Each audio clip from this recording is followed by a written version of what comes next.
This is a 3-day emergency food bag. And how this came to be was an acquaintance of mine that I saw on Facebook was displaced and she was living out of her car, and that made me worry. And then furthermore, she ended up having her food benefits taken away because she didn't have a permanent address anymore. And I was like, seriously, this can't be 2025 and this be happening.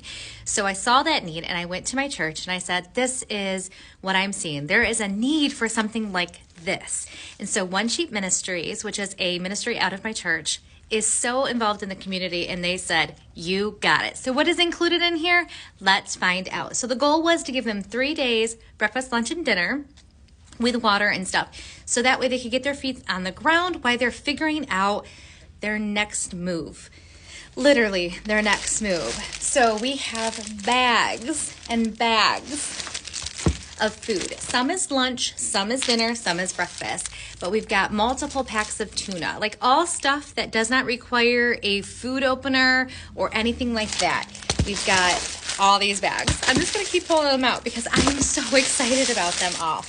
Because when you're hungry and you're not being nourished properly, you're not gonna be thinking straight. And so we want everyone's minds to be fed during this very difficult time that they might find themselves in. And I thought it was important that everything be in these gallon-sized bags so that way the trash can be put right back into them. And when they find a spot to dispose of these items, it's all ready to go. We've got peanut butter and granola bars, and then wet ones, and tons of water. And then last but not least, we've got a flashlight because I'm going to assume some of these individuals are going to be in dark places as the winter months come.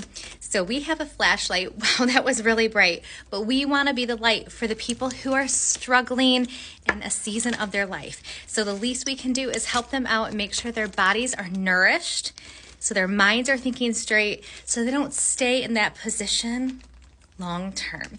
So I'm just so grateful that these bags happen to get approved and that I have them right at the store. So if anyone in my community is in need, they can come to the store and get them. So I'm grateful to my church, Grace Lutheran Church, One Sheep Ministries, who helped prepare all of this, and that they don't just tell me no.